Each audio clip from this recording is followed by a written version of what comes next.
que dijo, en esa biblioteca solo puede haber dos cosas: el Corán, caso en el cual es reiterativo, podemos quemarlo, o cosas que van contra el Corán, por lo tanto quemémoslas con más razón, porque son libros impíos.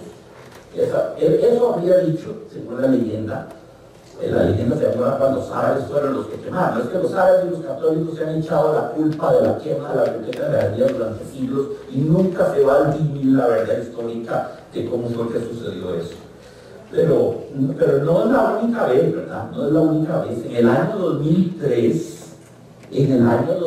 las tropas estadounidenses de ocupación en Bagdad quemaron la biblioteca de Bagdad con cientos de miles de libros y papiros antiguos y rollos antiguos. Eso hicieron los gringos. Eso hicieron. Y no había necesidad de quemarla. Ahí no había refugiados terroristas, ahí no había armas de destrucción masiva. ¿Por qué hacer una cosa así? Si no es para borrar de plano la memoria histórica de una civilización, borrar su pasado, su memoria, dejarlos amnésicos, dejarlos sin pretérito, ¿verdad? ¿Cómo pueden hacer los estadounidenses una cosa así? ¡Qué abominación! En el 2003, ayer, en el 2011 se quemó, eso no se sabe, la Gran Biblioteca de Egipto. Cientos de miles, posiblemente millones de libros se quemaron. Nadie sabe todavía quién fue el que hizo el en Brasil se ha quemado, en China antes de Cristo se quemó una biblioteca importante. Bueno, Savonarola, en 1470 y no sé cuánto, mandó a quemar cientos de miles de libros en la famosa hoguera que él llamó la hoguera de las vanidades. Cuando Savonarola mandó a quemar todo lo que fuera vanidad, todo lo que representara vanidad en el hombre. Bueno, era parte de la Inquisición, Savonarola, a su manera, no quemó viejos en pilas, pero quemó libros, que es casi como quemar seres humanos. Mandó la famosa hoguera de las vanidades y la gente tiraba los libros por montones, 1470 y algo, se me escapa la fecha. El bibliocausto nazi, el famoso bibliocausto nazi, cuando mandaron a quemar todos los libros, los nazis, de eso se encargó muy específicamente Goebbels, el nazi Goebbels. Esa fue su misión, un bibliocausto, quemar todos los libros que no exaltaran al Übermensch y a la raza aria. Miles de millones en diversas ciudades, en todos los lugares de Europa, se hicieron tiras que ardieron durante horas con libros. ¡Qué injusticia! ¡Qué horror! Lo que se perdió ahí de conocimiento, ¿verdad? Nuestro conocimiento del mundo, si tuviéramos la biblioteca de Alejandría, sería otro. Ahí estaba todo el saber griego, el saber romano, el saber de la antigüedad profunda, de todo. Nos dejaron sin memoria. Nuestra comprensión del mundo sería otra si no hubiesen quemado. Pero basta de quemaduras de bibliotecas. La cosa es que ahora nuestro pobre amigo se quedó sin los libros y eso me rompe el corazón. Me rompe el corazón. Mis libros de literatura francesa, por ejemplo, estaban todos en la biblioteca. Yo los tengo hasta frenaditos por el lomo y el color del lomo, y los lustro y los sacudo y los veo y los huelo y los toco y los acaricio. A veces duermo con ellos, es casi una relación erótica, la que tengo con mis libros, casi un fetichismo, pero sí, el año pasado que estuve hospitalizado 2 meses, y las enfermeras no sabían qué hacer conmigo porque tenía mi mesa de noche y la del vecino llena de torres de libros. Entonces, pero don Jack, es que no se puede, pero don Jack, esto es un hospital, no es la biblioteca, que don Jack ponga don Jack. Mire, si me quitan los libros me muero. Punto. Si quieren tener una mañana ya metido en la morgue, congelado, frío, con un pescado, quítenme mi libro. Si mi libro me muero, no transigo nada, déjenme mi libro ahí. Y me lo dejaron. ¿Qué les quedaba? No, les caí muy mal a todas. Yo era el paciente más difícil. Además me llevé un pianillo de mentiras. Un pianillo que era un teclado como así, que sonaba. Todas las teclitas, las 88 teclas del piano estaban. Yo lo uso cuando voy en gira, cuando voy en aviones y el vuelo es muy largo y tengo que practicar. Yo practico en mi piano mudo. No es mudo, y practicaba ya esta tarde, ¿no? Igual llevaba la computadora. Nunca practiqué, ni estudié, ni produje tanto como esos 2 meses que estuve en el hospital el año pasado. Don Jack, el tucutucu del piano despierta a los pacientes. No puede ser que despierten a los pacientes. Uno está en estado de coma y el otro está allá moribundo. ¿Cómo va a despertarlos? Tal vez, más bien sería un milagro que los despierte. Estaría yo siendo aquí como el resucitador general del hospital. Es decir, no, ya que es que están, no, hablando en serio, están en coma profundo. Pues por eso le digo, ¿cómo nos va a molestar que están en coma profundo los señores? Tal vez estoy más bien facilitando su tránsito hacia el otro mundo, el infierno. Tuvieron que aguantarse mi piano, tuvieron que aguantarse mi computadora y tuvieron que aguantarse mis libros. No hubo forma de negociar conmigo. No fue por eso. Llamé al director del hospital, don Douglas Montero Chacón. Don Douglas me quiere quitar una serie de cosas. Si me la quitan, me muero, es así de simple. Y no contento con morirme, voy a dejar escrito un artículo de página 15 diciendo que el hospital me privó de mis bienes y que por ello me consumo en una depresión tan profunda que me morí a la praxis médica. Entonces llegó don Douglas a visitarme. Se bajó de su pedestal y llegó a visitarme para sorpresa. Ahí donde me empezaron a tratar bien. Don Jack, por favor, atiéndanme a don Jack como se debe. Si tiene el pianito, déjenme el pianito, ustedes saben que él es músico. Y señorita, usted acomódeme los libritos, háganme una extra masita y me la acomodo los libritos aquí y todo. Donde vieron ya que el Big Chief bajó a poner orden, ya las empleadas me trataban, me hacían viento con palmas, me ponían racimos de uvas en la boca, bailaban con tu alrededor mío. Fue un cambio en el nivel de tratamiento total, ¿verdad? Ay, Dios santo, lo que es la vida, a la que tiene uno que llegar. Irene extrañaba unas carpetas, un par de pantuflas que tanto la abrigaban en invierno, pobrecita. Yo sentía mi pipa de negro y creo que Irene pensó en una botella de esperidina de muchos años. La esperidina es una bebida típica de Argentina. Es hecha con cortezas de naranja, de frutos inmaduros, de naranja verde, y se forma una bebida que puede ser muy ácida, pero con flavonoides y con muchas cosas. Se le puede poner azúcar y es riquísima la esperidina. Pero también es una especie de receta de viejos. Es una cosa que hoy en día tendríamos Coca-Cola, ¿verdad? Es como cada cosa que encontraría uno en la alacena de la abuela, la esperidina, ¿verdad? Con frecuencia, pero esto solamente sucedió en los primeros días, cerrábamos algún cajón de las cómodas y nos mirábamos con tristeza. Qué triste, ¿verdad? El cerrar el cajón de una cómoda es como cancelar un mundo, cerrar un mundo. No está aquí, y era una cosa más de todo lo que habíamos perdido del otro lado de la casa. Pero también tuvimos ventajas. La limpieza se simplificó tanto que aún levantándonos tardísimo, a las 9:30, por ejemplo, me da vergüenza pensar que Cortázar considere que las 9:30 de la mañana sea tardísimo, porque a lo mejor no hablo de mis costumbres. La limpieza se disfrutó tanto que aún levantándose tardísimo, a las 9:30, por ejemplo, yo a menudo a las 9:30 no me he acostado todavía. Me ha sucedido eso. Un paso recto, porque tengo tanto que escribir y tantas cosas que sacar y publicar y apremian las deadlines. Pero para estos viejecitos, pues sí, era tardísimo levantarse a las 9:30. Y ya a las 11 estábamos de brazos cruzados. Lo que antes les tomaba 5 horas, de 7 a 12, les tomaba 1 hora y media y ya estaba el día libre entero para ellos. Y él se acostumbró a ir conmigo a la cocina y ayudarme a preparar el almuerzo. Lo pensamos bien y se decidió esto. Mientras yo preparaba el almuerzo, Irene cocinaría platos para poner fríos de noche. Nos alegramos, porque siempre resulta molesto tener que abandonar los dormitorios al atardecer y ponerse a cocinar. Ahora nos bastaba con la mesa en el dormitorio de Irene y las fuentes de comida fiambre. Atención, el eje de la casa se desplazó ahora al dormitorio de Irene, que es comedor ad hoc, comedor de facto, ¿verdad?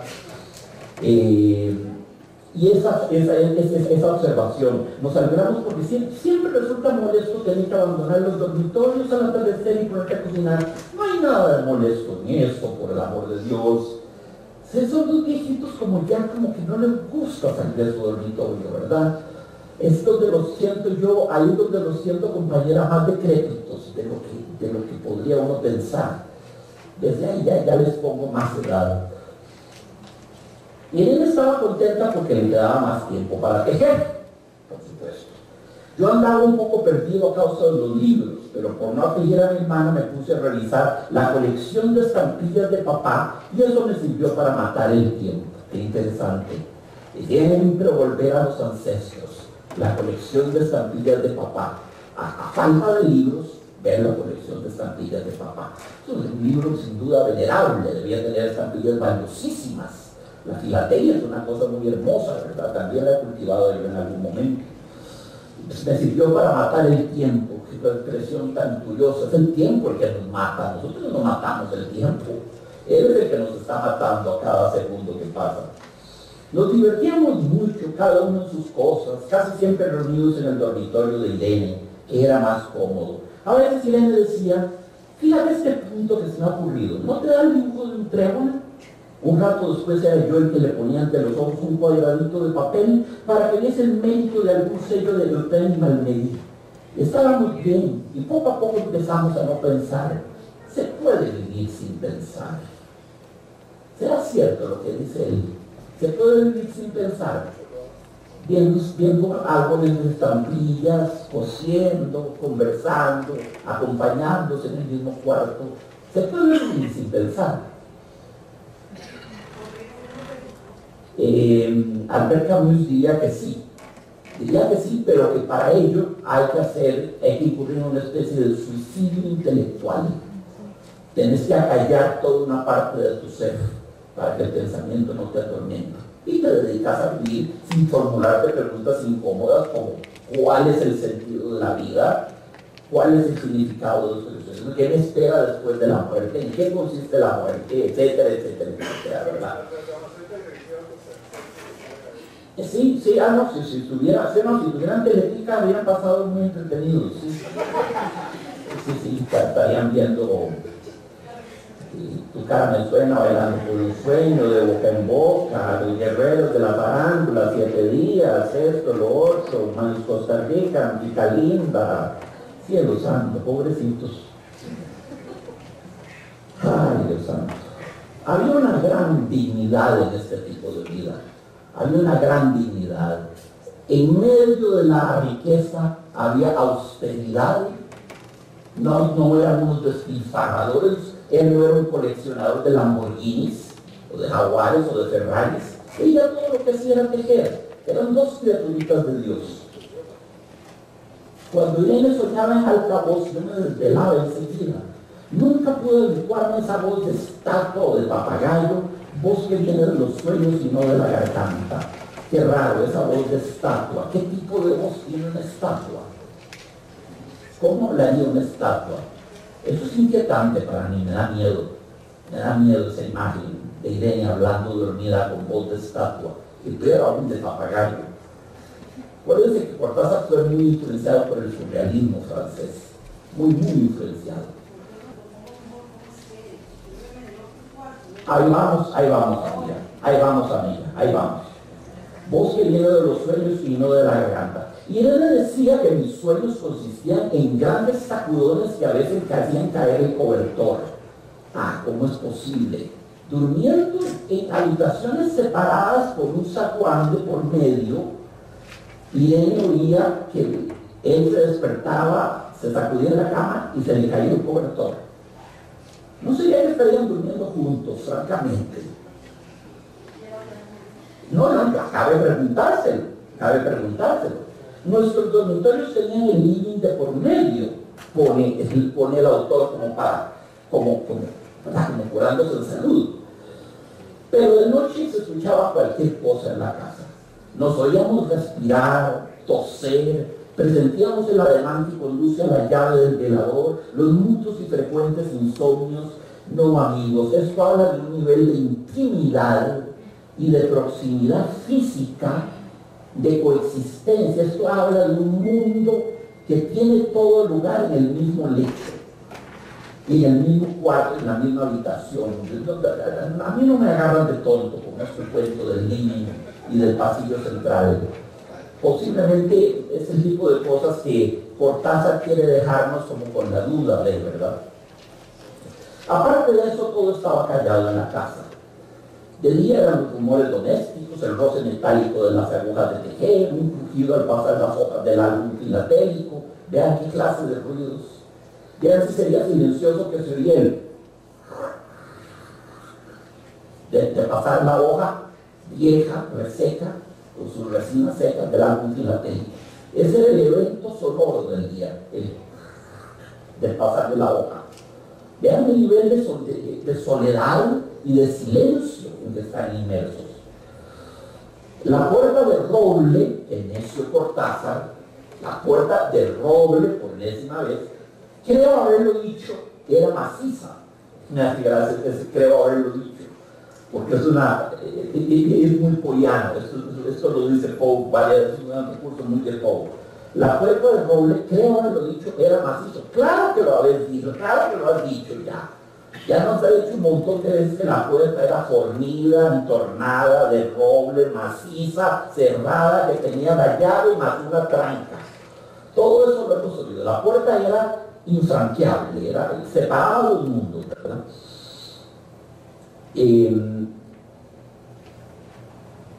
En la cocina y el baño, que quedaban tocando la parte tomada, nos poníamos a hablar en voz más alta. Hoy Irene cantaba canciones de cuna.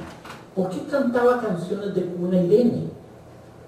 No era mamá, era perfectamente yerma, jamás tuvo hijos, 2 pretendientes a los que despreció y no fueron ni en serio.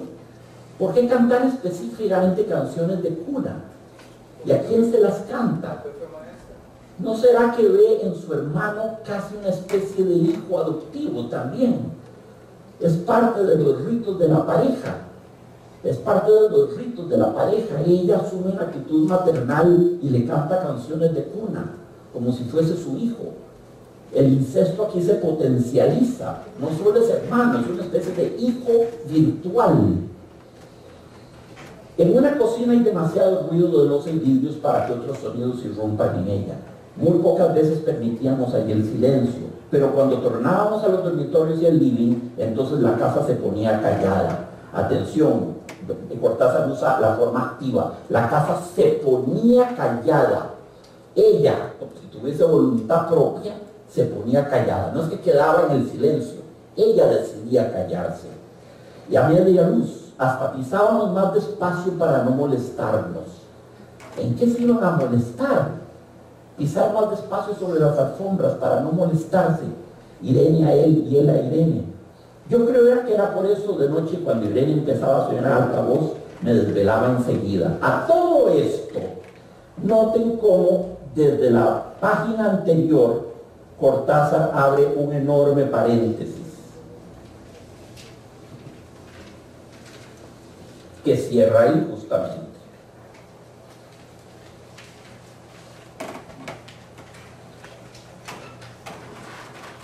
Entonces, que lo abre exactamente. En el último párrafo de la 6. Sí, cuando Irene soñaba en voz alta, ahí lo abre. Abajo de la página 6. Abre. Cuando Irene soñaba en alta voz, ahí abre el paréntesis. Y lo cierra con, a la página 7, me desvelaba enseguida. ¿Lo ubicaron? ¿Por qué pone todo ese íntimo testimonio de su vida privadísima en paréntesis? ¿Por qué hace Cortázar un paréntesis de todo eso? Es como para darle más misterio, como para darle más secreto, como para decir, hijo, esto es hablar ya de las privacidades de la pareja. Voy a meterme en la vida ya no solo privada, sino íntima de la pareja. cómo dormían, quién bostezaba, quién botaba la cobija, quién babeaba, quién jalaba las bolsas, la sábana, la almohada, ¿verdad?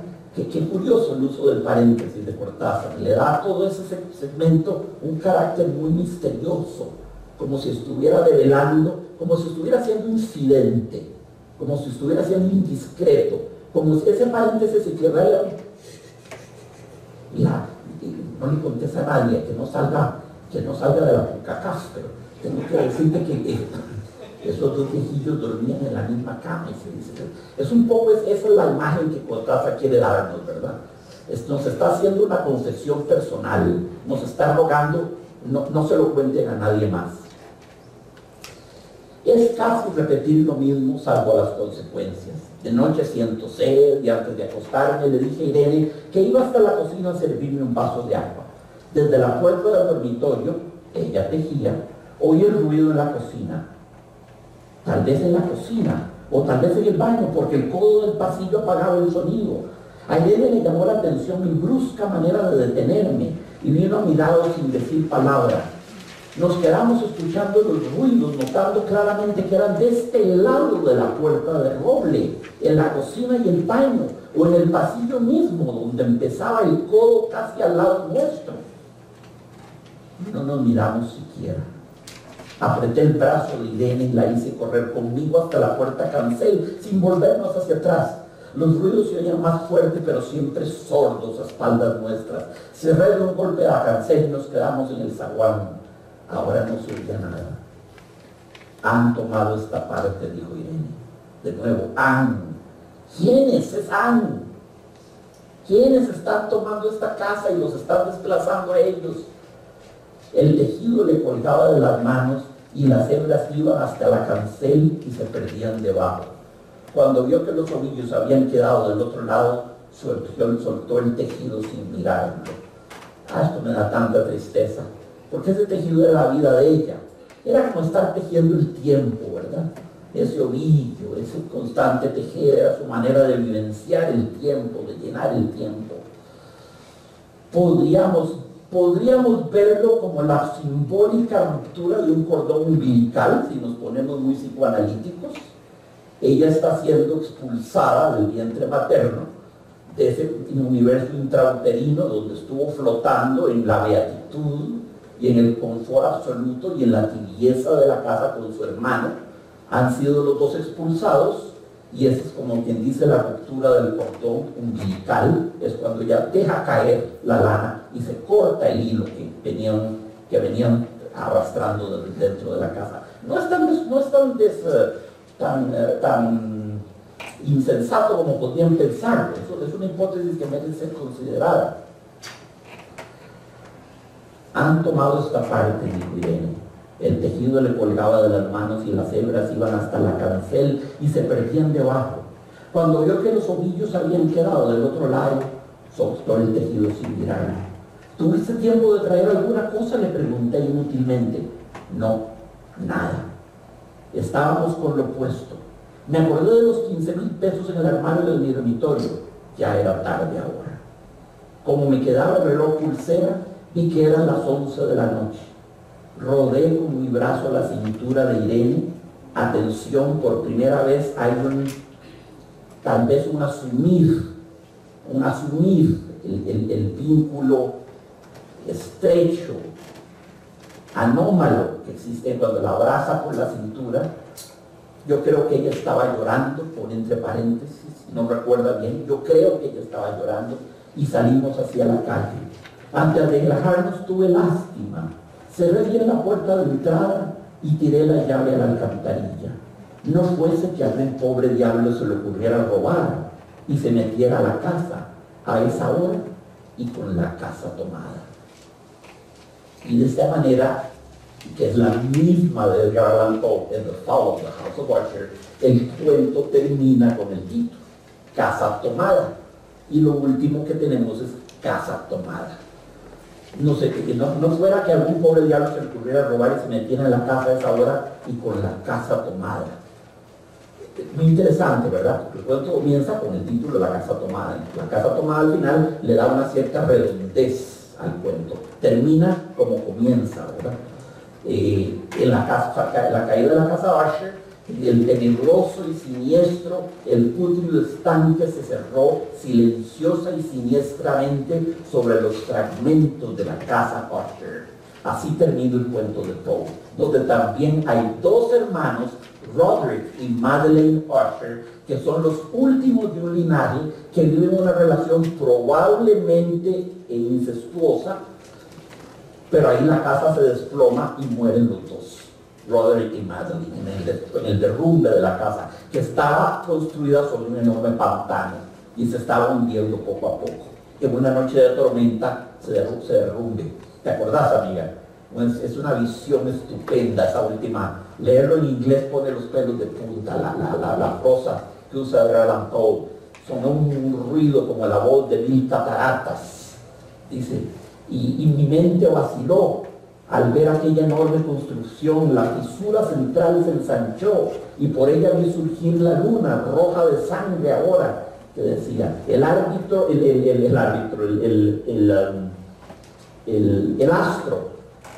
surgió de pronto en toda su plenitud y finalmente los fragmentos de la casa, los fragmentos, ¿qué es lo que dice? Y ya me iba alejando a caballo a toda velocidad cuando silenciosa, siniestramente, suddenly and silently, para que suene suddenly and silently, the deep damp tarn closed its waters over the fragments of the house of Usher.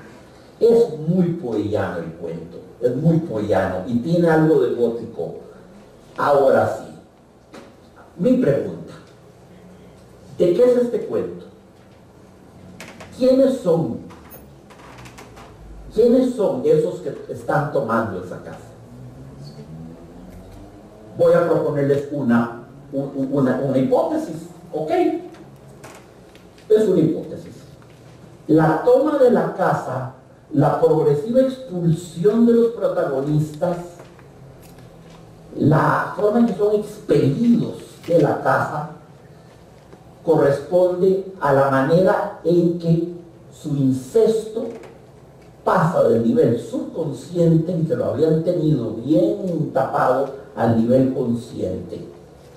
Es ese fantasma subconsciente que emerge al nivel consciente. Es el incesto asumido, por fin asumido, entendido y aceptado y vivido de ahora en adelante con plenitud. No como antes, entredicho y sobreentendido y algo de lo que no se habla. Eso es lo que la casa tomada representa. La progresiva invasión de la mente consciente por la mente subconsciente. Ese subconsciente que les dicen ustedes se aman, tienen una relación incestuosa y eso tenía que emerger a la conciencia de alguna manera. Es el subconsciente colonizando la parte consciente de la mente y eso sería la alegoría de la casa tomada. Y hay una hipótesis, no es la que más me convence, por cierto, pero es una. Propónganme otra. Yo a nivel de Cortázar me enfoco que es más político en esta parte de la toma de la música, de varias propuestas que había sobre aspectos políticos sociológicos. Creo que hay un contenido político muy interesante. De acuerdo, muy bien. Nos vamos por el lado político. En 1946 fue electo Juan Domingo Perón en Argentina. Fue reelecto en el 52 y estuvo a la presidencia hasta el golpe de Estado en el 55. Fue 2 veces presidente. En el 74 recibió el golpe de Estado, se fue a vivir a España y volvió a la Argentina, eso ya no lo recuerdo, en el 73 se volvió a elegir presidente, pero estuvo apenas unos pocos meses porque murió el 1 de julio de 1974. Asociaciones que se hacen uno. ¿Por qué recuerdo eso? Porque si era un experto peronista, no. ¿Quieren saber por qué? Porque ese día estaba el campeonato mundial de fútbol jugándose en Alemania y estaba jugando el campeón del mundo, que era Brasil, y estaba jugando contra Holanda. Y perdió Brasil. Yo soy un brasileño furibundo. Y en un medio del partido, que iba perdiendo Brasil 1-0, se declaró un minuto de silencio. porque el gran general y el comandante de las fuerzas, y etcétera, etcétera, etcétera, Juan Domingo Perón venía de morir y se declaró un minuto de silencio y Rivelino tenía la bola y se quedó con el balón. Y yo me dije, ¿qué me importa que haya muerto este viejo? Tiene que seguir el juego. Pero a mí que me importa si esto es un campeonato de fútbol, ¿por qué van a parar un minuto? Pero yo estaba poniéndome las uñas, o lo que restaba de ellas, ¿verdad? Por fin perdió Brasil 2-0 en el país. Perón murió entonces en el 74. Entonces, toma el poder en el 46. Las políticas de Perón fueron muy prosocialistas, como lo eran las de muchos gobernantes de esa época. El socialismo estaba en su punto álgido, ¿verdad? Vivía todavía Stalin, no se sabía lo de los gulags, todavía no se sabía el horror, no se sabía del genocidio de Stalin, de los 20 millones de rusos que mató por hambrunas o por congelación o simplemente fusilándolos o mandándolos al frente de la armada a enfrentar las tropas del Tercer Reich. No se sabía nada de eso, todo el mundo era de tendencia socialista, pero Perón era un político muy ambiguo, porque por un lado era socialista y por otro lado admiraba mucho y era íntimo amigo de Franco, de Mussolini y de Hitler, y aceptó donaciones económicas de estos tres poderes, que eran absolutamente la negación del socialismo, era la enorme reacción de Occidente ante el avance del socialismo de raigambre soviética, ¿verdad? En todo caso, ¿qué sucedió cuando entró Perón?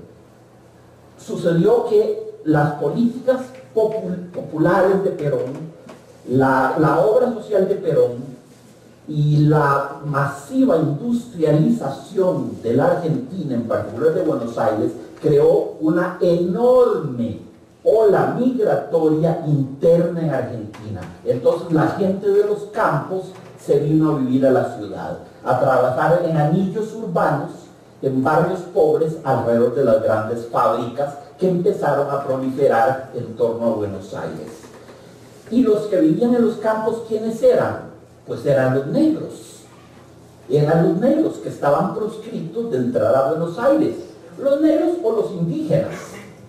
En todo caso, los que llamaban cabecitas negras, o los llamaban también peronchos, por ir con Perón, ¿verdad? Que Perón era el santo patrono de todos ellos. Los llamaban también guarangos. Un guarango quiere decir un pachuco, o un naco, o un polo. Es una expresión muy derogatoria, un guarango.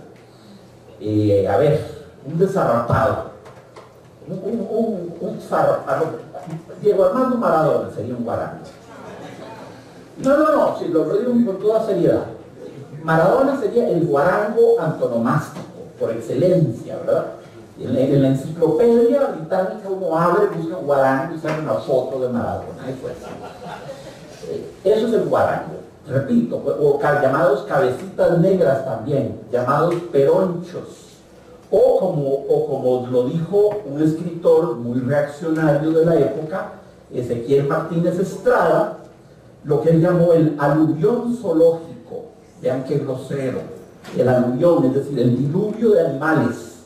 Se nos llenó la ciudad de animales. Están lloviendo monos y simios y culebras y burros y caballos y yeguas. Esto es un diluvio de animales, el aluvión zoológico, dijo Ezequiel Martínez Estrada, que es un escritor y de cierto respeto, no es un buen escritor, simplemente era muy reaccionario y no le gustó en lo que se convirtió Argentina, que se mestizó mucho. Argentina era un pueblo, era una ciudad muy europeizante, le llamaban el París de las Américas.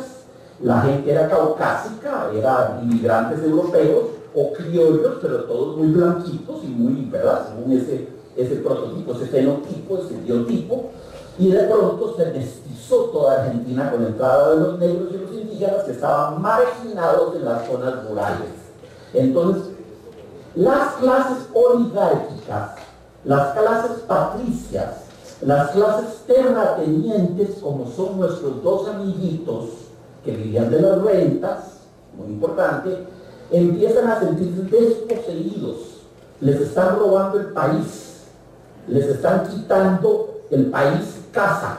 No, ciertamente no se estaban metiendo en sus casas. Los pobres negritos, pero sus indígenas no llegaban a meterse a las casas. Pero en todo caso, había una sensación de despojamiento, de desplazamiento. Estamos perdiendo el país, se nos está yendo el poder, se nos está yendo de las manos. Ya salí de la calle y mira el tipo de gente que ve. Son negritos y guarangos y los que Eva Perón llamaba camisitas. Eva Perón tuvo con todo este movimiento migratorio una actitud muy hermosa, ¿verdad? Eva Perón es una figura que yo admiro profundamente. Caramba, qué mujer.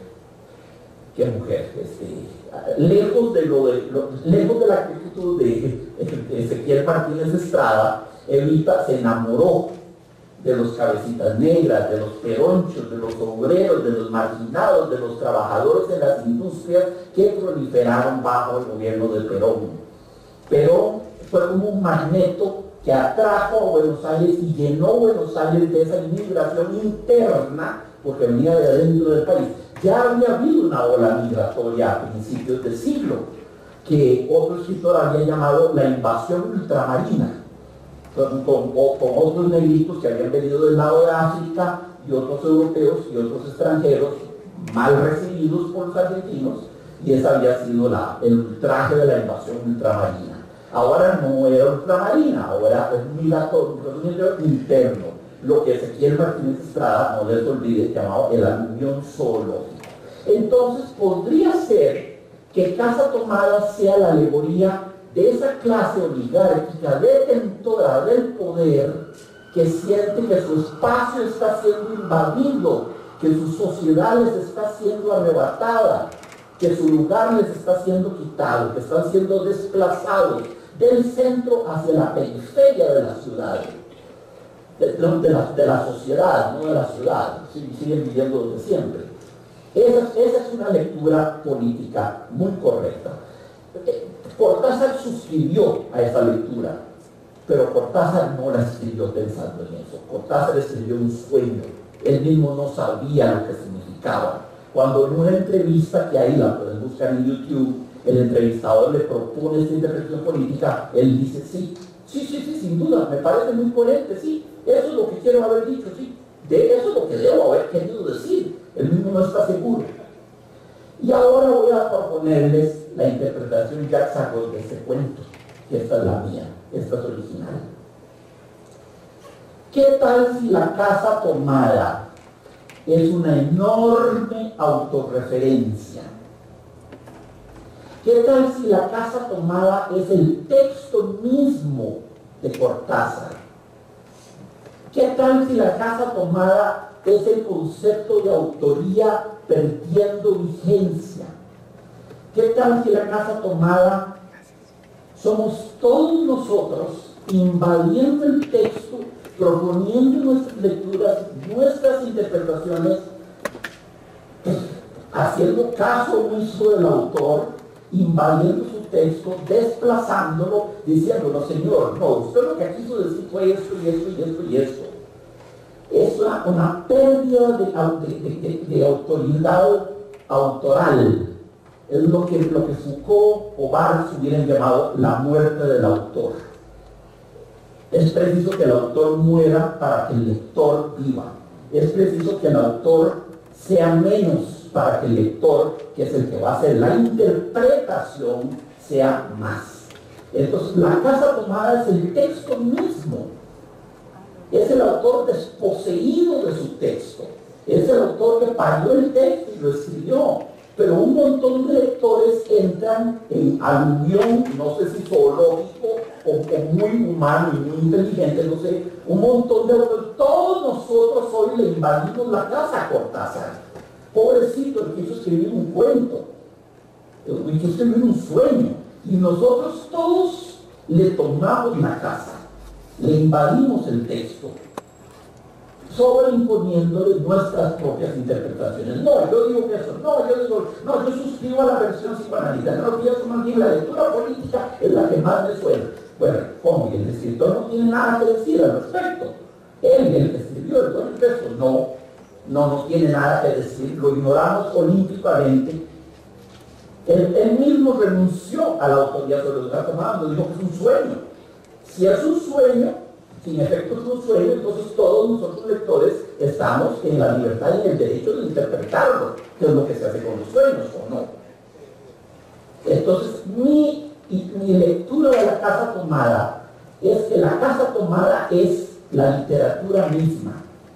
Es ese cambio de paradigma enorme en el cual el lector empieza a tener the upper hand sobre el escritor. La Casa Tomada es ese momento en que el autor pierde su estatus de oráculo de Delfos sobre su propio texto. Ya deja de ser el oráculo de Delfos. Se le imponen interpretaciones. Es el escritor desposeído de su obra y por lo tanto es un texto autorreferente. La Casa Tomada es el texto mismo de Cortázar y de cualquier autor, por dar nada, de cualquier autor. Esto es lo que pienso yo. Sí, a mí.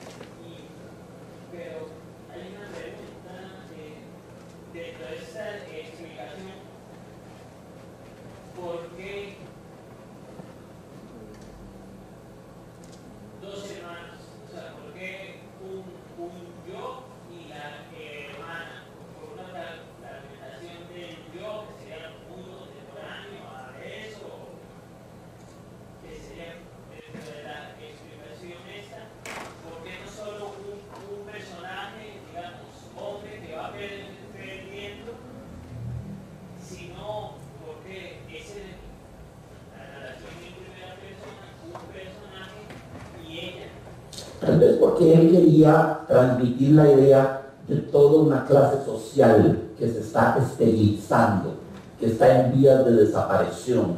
La clase social patricia, la clase social del gran terrateniente, la clase social del gran oligarca. Vendrán otros especímenes, el gran empresario, el dueño de las transnacionales, el gran financista, el gran accionista de las firmas tal y tal y tal. Pero eso es ya otro tipo de personaje y otro tipo de rico. Este tipo de clase social, no el nouveau riche, sino el vieux riche, el rico de estirpe, de apellido, de linaje, porque toda su familia había sido rico, ¿verdad? Gone with the wind, lo que el viento se llevó, esa estirpe muere con ellos. Tal vez Cortázar pone esa pareja y su infertilidad para dar a entender más claramente que es toda una clase social la que muere con ellos. El rico, el aristócrata de Sush, el aristócrata auténtico, de apellido, de familia, de linaje, de estirpe. Es así lo veo yo. Eso no lo hubiera logrado con una sola persona, porque él tenía que transmitir la imagen de que es esterilidad, de infecundidad. Ellos eran una pareja yerma. Lo que Cortázar nos quiere decir es esta clase social no tiene futuro. No tiene futuro. Ya llegó al fin de su ciclo vital histórico. Está siendo desplazada de su propia casa y no pueden tener hijos. Eso es lo más terrible, ¿verdad? Y finalmente, Christopher, no descartemos un detalle muy humano. La piedad del autor con sus personajes. ¿Por qué no dejarle al viejo su compañera y a la vieja su compañero? ¿Por qué convertirlo en un hombre solo? Que por lo menos se tenga uno al otro, que se acompañen, tal vez él le caliente la sopita en las noches, que ella le ponga las mediecitas o le frote las varices, qué sé yo. Hay que contemplar también ese factor de conmiseración, de misericordia del autor con sus criaturas.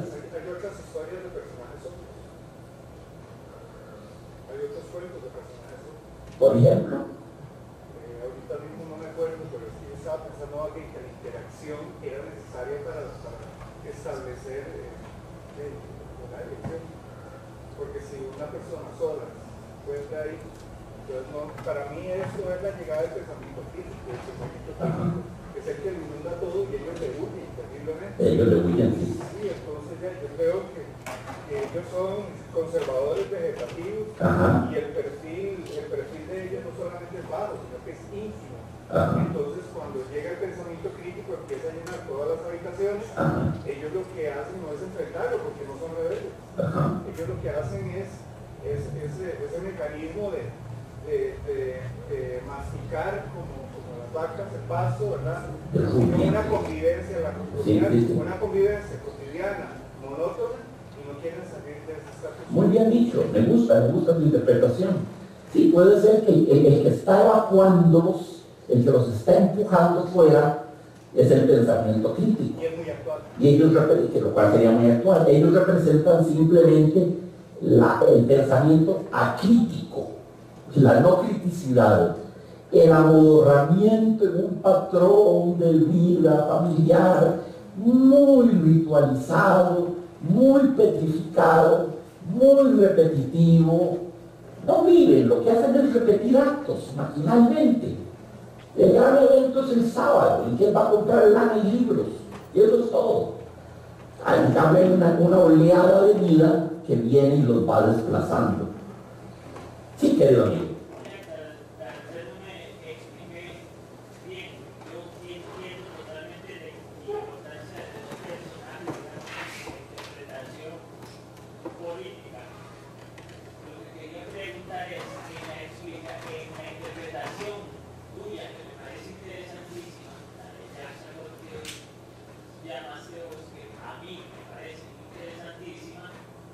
¿Cuál sería dentro de esa explicación, ahora sí, la idea de dos personajes? No en la interpretación política que la gente interpreta normalmente, pero en la interpretación de Jack Sargot, que a mí me parece interesante, la meta literaria, cómo encaja que no sea un solo personaje, sino dos. La forma que yo lo encajo es como en una fragmentación del yo del que escribe primera persona y otra persona. No sé si, digamos, esta interpretación de dos personajes dentro de la explicación tuya. Bueno, eso nos abre otra vertiente. Asumamos que el yo es un esquizoide y que se ha creado para poblar su triste soledad la imagen de una hermana que teje inocuamente a su lado, pero que le hace compañía, como un náusea. Entonces, la invasión de la casa sería ¿qué? Sería la súbita y terrible y amarga y lenta toma de conciencia del esquizoide de que en realidad está solo, de que no tiene una compañera. Y entonces, esa toma de conciencia, que solo puede ser paulatina, que lo va a dejar a él virgen, iniciándose en la realidad de su soledad profunda, existencial, abismal. Eso es lo que significa la casa tomada. La paulatina toma de conciencia de su personalidad fracturada, de su desorden de múltiple personalidad que él va asumiendo poco a poco. Gracias, Christopher. Esa es una magnífica interpretación. Sí, amiguita. Si realmente lo que quiere decir es como que lo que toma la casa es la muerte, porque se ve donde necesitan las lanas y le quitan la biblioteca, o sea, ya ellos no tienen cómo pasar el tiempo. Y al final se quedan solos ellos dos, o sea, se dan cuenta que ya se les pasó la vida y que solo se tienen dos. Sí. Esa es una interpretación, atención, esa es la interpretación más obvia, por ahí debimos de haber empezado. El gran despojamiento de la casa tomada posiblemente sea la muerte, que sienten ya que se les viene encima y que los va despojando de aquellas cosas que son su vida. Esas, claro que sí, por supuesto, amiga. Lo que es más, por ahí debimos haber empezado. Esa era la interpretación más obvia. Entonces tenemos la interpretación política, clase patricia desplazada por los peronchos. Tenemos la explicación del esquizoide. Tenemos la explicación del incesto del cual ellos van tomando conciencia y que ya no los deja vivir porque ya se les ya asumieron, ya se dieron cuenta cuán monstruosa, anormal y patológica es su situación. Ya tienen, ya esa parte, ya tomaron conciencia de su patología, de su anormalidad, de su monstruosidad. Eso es lo que significa la expulsión de la casa. Tenemos la explicación de la muerte también, y tenemos mi interpretación de la casa tomada como autorreferencia, como autor invadido por sus lectores y echado de su propia casa por nosotros, sus lectores. ¿Cómo nos atrevemos? Sí, amiga. Son los elementos que símbolos que incluyen el cuento, que quizá apoyan la lectura suya o la lectura de Cristo. Sí. La casa tiene cuatro esquemas. El 4 en numerología es esperanza, es el número de la esperanza. Después la mente en sí misma, la casa, perdón, significa la mente. En los diccionarios de interpretación de símbolos onímicos, la mente es el símbolo de la casa.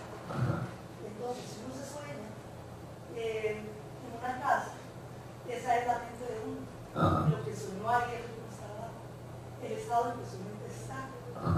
Esta puerta del roble, el roble representaba Zeus, era poderoso, protector, era un elemento que protegía. Y el número 2, ¿por qué 2 personajes? Porque el número 2 es el número de la decisión. Entonces, quizá el autor, decidiendo qué hago ante este desplazamiento, el propio desplazamiento argentino. Al final, ¿qué decidió hacer? Es argentino. Porque el poder, ese Zeus tal vez. Entonces fue para Francia, espantado. En el 51, Cortázar se va para Francia. Y ahí muere, ahí se queda. Sí. Sí. La puerta del roble ahí, transformando la casa en una cuestión bivalva, tendería a reforzar la tesis del esquizoide. La casa, esa puerta de roble nos habla de una casa fracturada en 2 hemisferios incomunicantes cuando la puerta está cerrada. Cuando la puerta está abierta, los 2 yos del doctor Merengue, como diríamos, se funden. Cuando la puerta está cerrada, la dualidad se hace terrible, ¿verdad? Hemos hablado mucho, amigos. Es necesario que tengamos una piecita nada más para ponerle un poco de aire fresco, porque hoy vamos a soñar todos con la casa política.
clase del semestre y quería darles algo nutritivo para el pensamiento. La próxima clase, disculpa, es el 21 de mayo, cordialmente invitados para el martes 21 de mayo. Bueno, muchísimas gracias, buenas noches. Amigos, acuérdense de llamar, de contactar compañeros, amigos que ustedes conozcan, de traer gente. Yo, por ejemplo, ustedes son para mí una compañía invaluable. Y yo, por ejemplo, hoy me siento desolado de que los voy a ver hasta el 21 de mayo. Yo sé que de hoy en 8 voy a andar como el viejo de la casa tomada, echando de menos mis clases, echando de menos, no voy a saber con quién hablar, voy a estar hablando solo en la casa, dando vueltas solo en la casa, porque mi vida es esto, mi vida es la enseñanza y compartir con ustedes, es lo que me da vida. A tal punto que hasta escribí un cuento sobre eso, que un día lo podemos leer, que se llama Fin de Curso, donde hablo sobre la nostalgia y la melancolía que se apodera de un viejo y solitario profesor de literatura francesa al terminar el curso. Y los alumnos que no va a volver a ver porque unos se van del país y otros pasarán meses y otros cambian de carrera y todo. Entonces escribí ese cuento y lo puse de primero en un volumen de cuentos que, pucha, hoy debía haber traído mis libros y cuentos, Chepito, y se me olvidó. Vos me lo dijiste para que los hubieran comprado si hubieran querido. Lo que quiero decirles es que ustedes, amigos, son mi vida. Y lo digo ustedes y aludo a todas las clases que he tenido durante este semestre. Soy muy honesto y no encuentro mejor, ni más concisa, ni más elocuente, ni más cortasariana manera de decirlo. Ustedes son mi vida. Sin ustedes yo no duraría mucho por estos caminos terrenales. Porque yo vivo para compartir y vivo para esto que hemos tenido hoy, el intercambio de ideas, las cosas. ¿Ustedes creen que yo no aprendí hoy de esto? Hoy con un cuento más infinitamente enriquecido con respecto a lo que sabía de él. Si lo doy como conferencia otra vez más adelante, va a ser una mejor conferencia, porque voy a incorporar todo lo que ustedes han visto, todo lo que ustedes me han dicho, compañero. Entonces, pues denme vida, vuelvan, traigan gente, llamen gente para que vengan, siempre será lindo hablar para mucha gente. Igual hablo con pasión y con cariño para 3 personas, pero let's face it, es un poquito desolado hablar para 3 personas y lo he vivido. Así que eso es todo. Eso es todo.